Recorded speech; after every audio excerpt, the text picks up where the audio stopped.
Waithe. You get that tongue in there. Waithe. You gotta say Waithe. Waithe. Mike Tyson. Like, exactly. Wait a minute. Wait a minute. Wait a second. Wait Mike Tyson would love to bring you on stage. Come on the stage. Right now. It's Lena Waithe.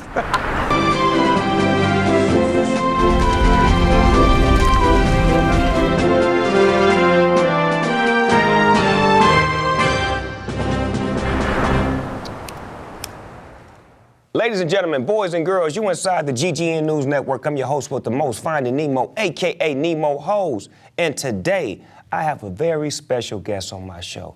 She's an actress, she's a writer, she's a producer. She's the one and only Lena Waithe. A minute. Lena, what's happening? What up, Snoop? How you doing, baby girl? I'm fantastic. I'm sitting next to you, man. I ain't got no complaints. Hey, look here. First and foremost, I want to congratulate you on the Emmy. Thank you, man. How did that feel winning the Emmy? Man, it felt like I was a superhero, straight up. Like I was here's the deal, when Oprah moves her purse to stand up. What? And applaud She did you, this? She was like, she did. And She moved it? She moved it. She was like, hold on, first black. Sit that right You here. hear Get me? that over there. Let me get first black anything. I got to stand up. That was crazy. It was like De Niro was in the audience. Like I don't know if he knew what was going on or what was happening. but no, like it was like all these like very important people in a room standing up to applaud that achievement. It was unforgettable. It was like a moment I'll never forget. How long have you been dreaming of being in a position to do the things that you're doing? Oh my God, since I was 7. Since I was on the south side of Chicago, living with my grandma, watching a different world. Shout out to Grandma. Come on, Grandma, may she rest. 5 or 6 people on the couch. Okay. 3 in the living room, 4 out. Yeah, come on, I know Grandma's house. I was that cliche. My mom and myself, we lived in my grandmother's house. It was like, that's what it was. I didn't care, no father. And Big it was Mama all right. had y'all, and ain't nothing to it. She got us together. Don't you hit them kids. Sit down somewhere before I get you. Stop running up my light bill. Now, Stop running the light bill. Get off that damn phone. 2 ways it just came out when y'all moved in Grandma's house. Exactly. So, I was just watching, I watched so much TV as a kid. I was watching a Cosby Show, A Different World. Like, I watch old TV. I watch like Mary Tyler Moore Show, Maude, like All in the Family. Maude? Maude. And Before this the Golden is Girls. Maude. Yes. Damn, you just got history on you watch shit like that? I was studying. I was like, I want to do this. Because I think for me, when I would watch those shows, and I would even watch Good Times and different shows and all that, I would be like, okay, so this show is still funny, even though it came on so long ago. And so I was like, I don't want to just make TV that's good now. I want to make TV that's timeless. That lasts. Yeah, so that's what I think where I really started to learn, really started to pay attention about what good TV was. But I've been wanting to do it since I was a youngin'. Did you watch the Martin Lawrence show? Hell yeah. That was the Bible. Like it was like every day after you saw the episode, you came in and you did your impersonation of Martin, and you did your version of the jokes. And I literally, there's so much I think of my personality that was born out of watching so much Martin. Because I think for my generation, he was sort of our Eddie Murphy. Right. And obviously he was a student of him, and obviously Eddie was a student of Richard. But Martin was, it was that everything You he did. sit in the same seat he was just sitting in, like about how long ago was he sitting in that Would you chair? rub this? Oh, About an hour and a half ago. What? Yep. I'm mad I missed him. You got Martin juice all over Come you. on. Martin and Shanae juice. Man. I would bow to him if I Come on, man. You should have seen how I was interviewing the nigga. I was basically a groupie up there. I was trying to be composed and shit, but I couldn't get off the Martin show. I know he did a lot of shit, but I just could not get out of the show. It's just, it's a phenomenal show. So now, you are at the forefront now. Are there any things that you want to do that you feel like are right there for you now, you just got to go do it?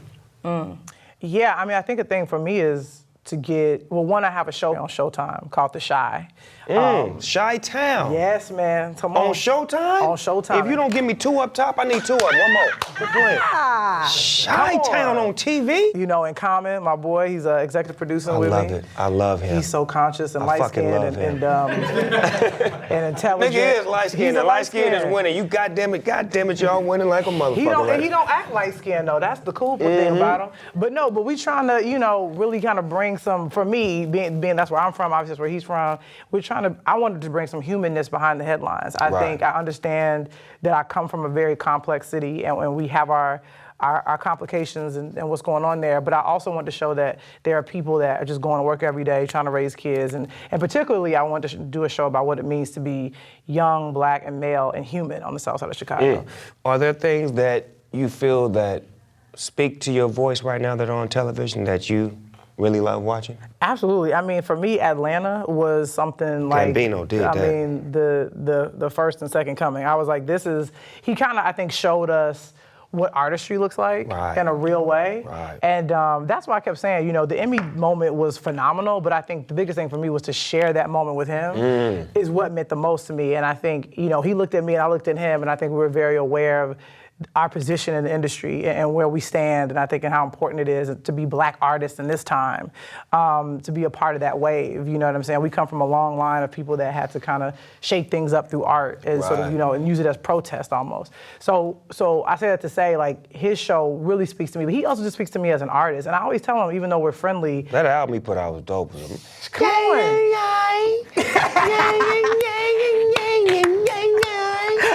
That shit right there. I don't know what the fuck he be saying, but that shit. But we just grooving. We like, yes, speak That to shit us. jamming. Speak to us. Nigga, Come talk on. to us, nigga. I'll talk back. Talk to us slowly, with your R&B voice. Right. He told me, he said he took singing lessons. He's like, I took singing lessons before I did that. And I was like, what? I was like, I thought you just know. He's like, no, I took singing lessons. And because he's that committed to. A student, like you said, you're a student. And that's what I've always proclaimed myself to be, a student of the game. When you study the game, you get the best results because you understand those before you, and you appreciate what you're trying to do because you don't want to be like, but you want to be in the vein of. Absolutely, absolutely. I think it's important. I don't think it's enough artists that aren't students. I think we have to continue to study those that came before us instead of just always bucking at it and saying like, oh no, I'm gonna reinvent the wheel. But the truth is, the wheel is there. I think we just got to kind of give a new version of it. You produce Dear White People? Yeah, me and some other friends of mine. Angel What the Lopez, fuck made you do that? You fucked me up. I seen that shit on Netflix. I was watching that shit. I'm like, what the fuck is this? Look, Justin Simeon, talking about voices and students. Like, You play too much. You play too much with that one. I say, you go now.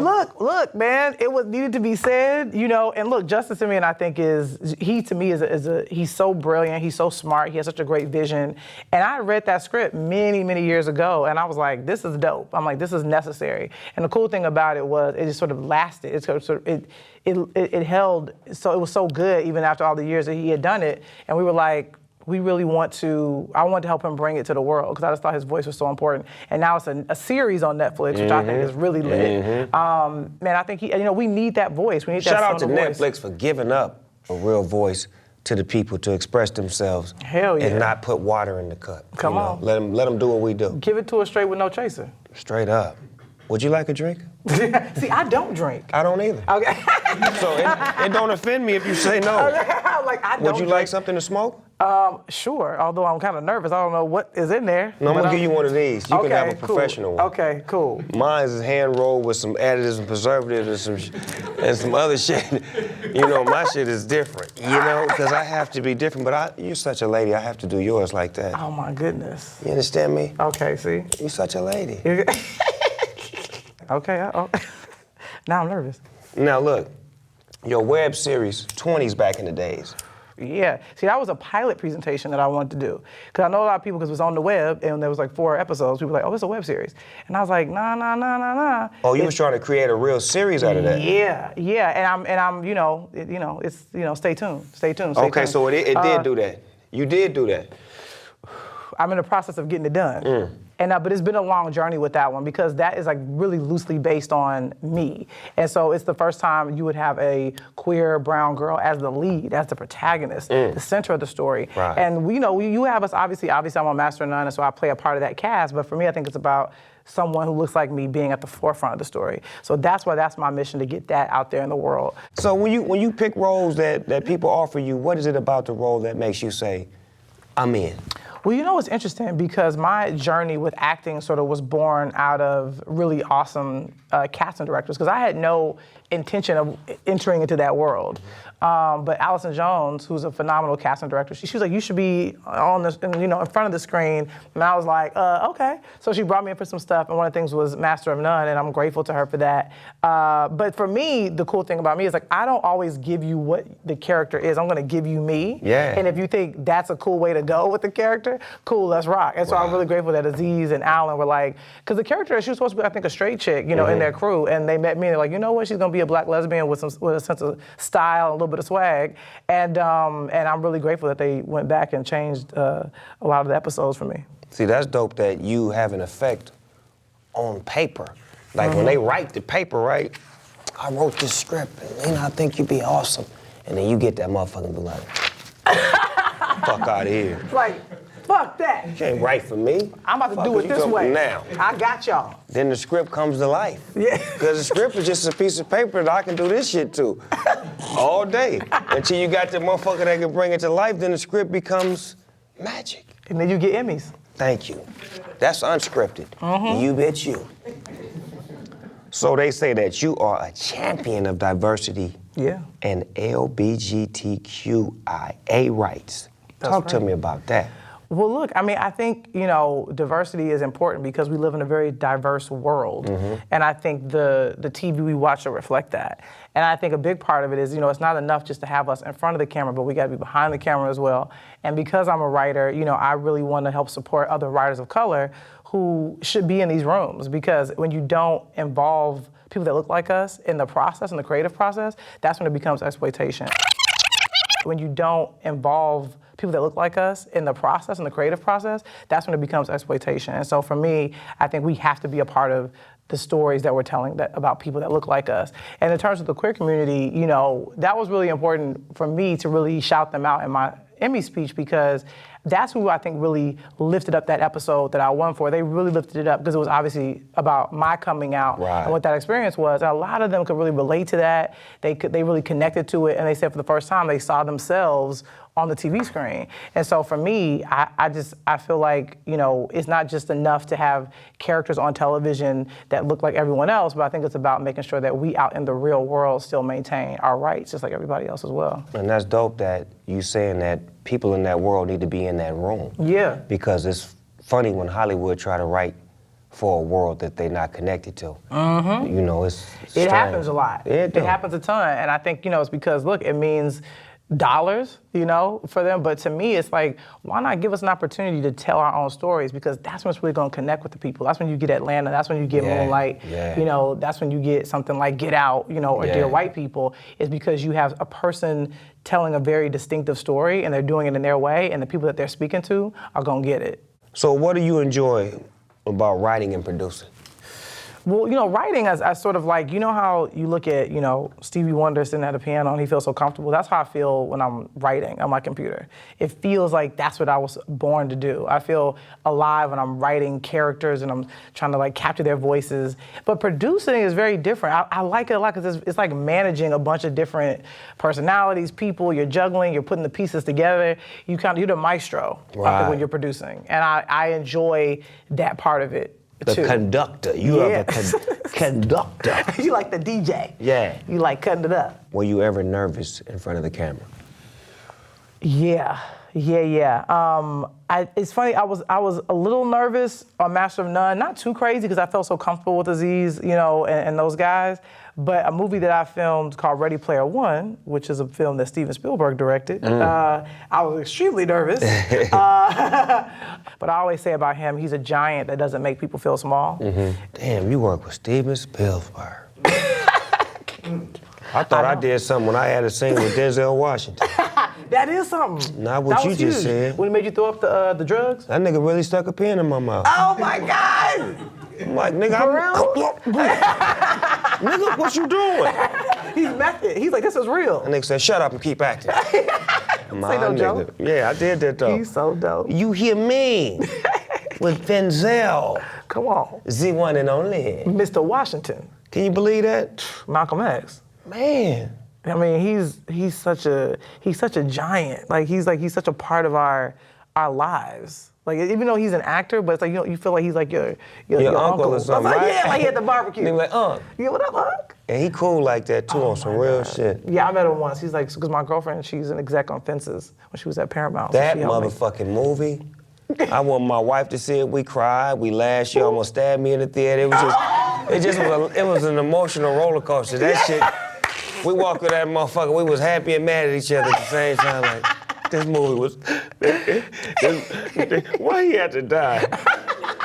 Spoiler. Oh, I'm sorry for those who didn't see it. It's on DVD now, nigga. If you ain't seen it by now, you bullshit, Come nigga. on. Quit playing. You should have been seen it. You should have been seen Fences, nigga. Get off the fence and go see Fences. Play too motherfucking much. Y'all play too much. Let's toast to the boogie one time. Let's do it. Here's a toast to the boogie. Let's go get us some weather real quick. Weather girls, tell us what it feel like.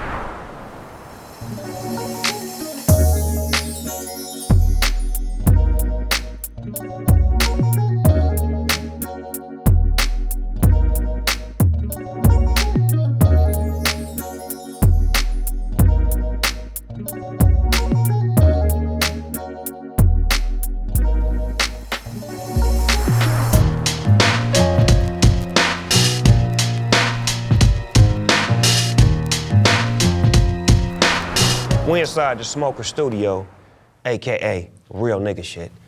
I'm gonna ask you some questions and you answer to the best of your ability. Okay. What's the first thing you do or think of when you wake up? How grateful I am to waking up to my girlfriend. Hot or cold? Hot. Ass or titties? Ass. And you do know that. What are your favorite pair of shoes of all time? Oh my goodness. That is tough because I'm a sneakerhead. Favorite pair of shoes. Actually, right now, they're a pair I just got. They're the Virgil Jordan 1s. All time? You gonna put them over something You know that you what? got back in the 90s? Here's the deal. Don't do it. Here's the deal. It's a phenomenal shoe, and I also, because I personalized it. I put Nah, the look shy at you in there. putting in your little put the shy. sponsorship. The shoe that's paying is the one, my greatest shoe of all Ain't nobody time. pay me for that? Dude, that cost me some coins. But those are like, I may be saying because they're my favorite right now. They just ballerific, them shoes. There it is there. What's your favorite thing to cook? You know what? Tacos.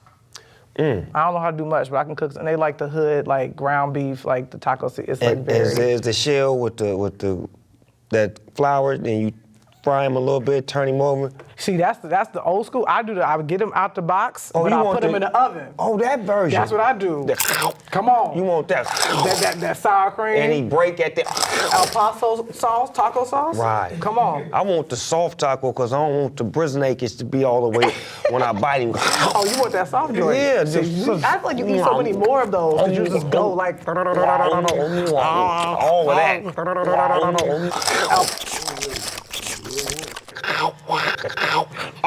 I'm putting my hands in it. You know what I'm talking about? What's the worst job you've ever had?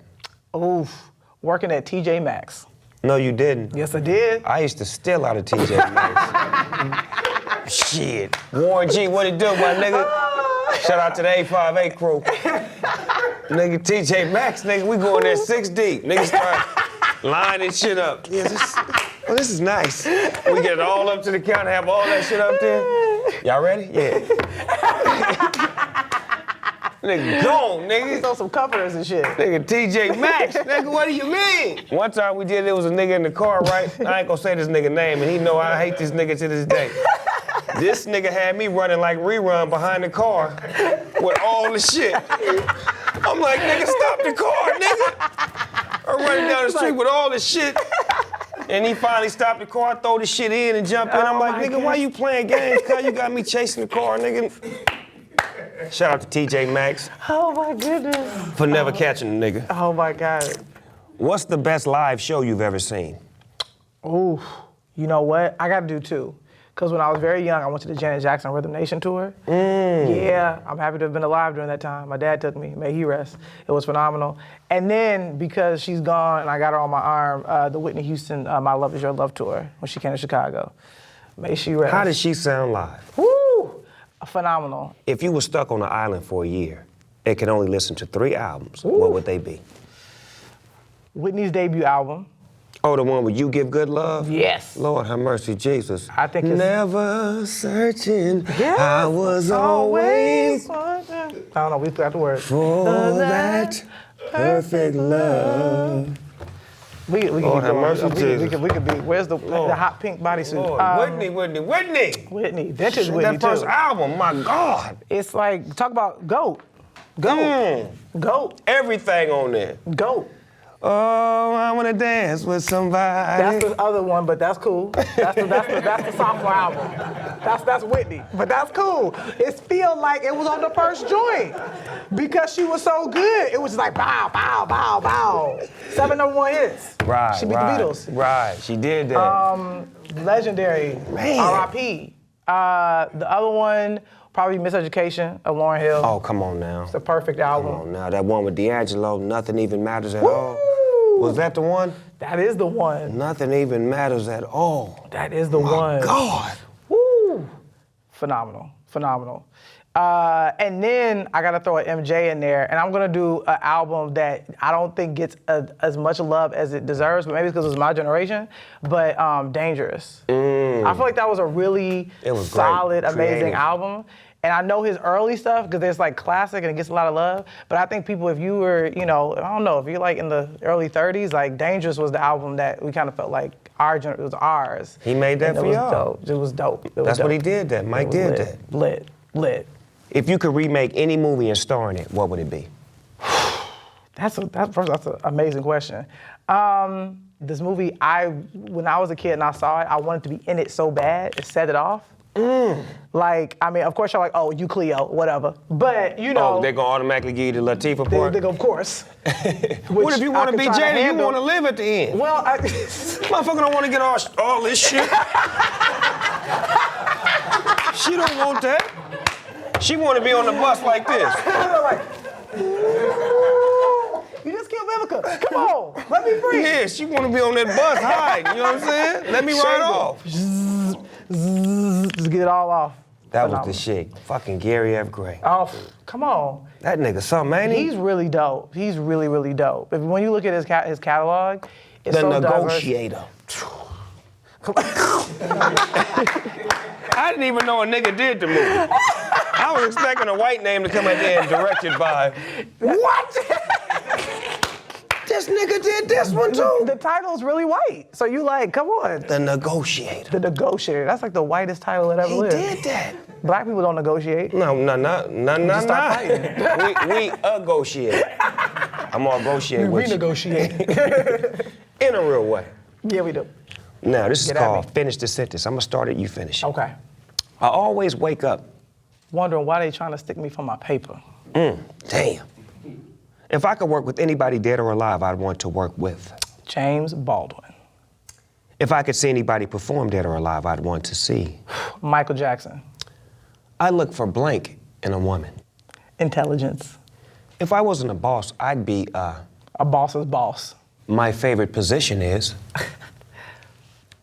On top. my name is Lena Waithe, and I'm a, G. and that's G for going places. I want to thank my special guest, the one and only extraordinaire writer, actress, producer, director, I mean, Lena Chi-Town. Waithe a minute. That's a new handle right there. You fuck with it? Wait a minute.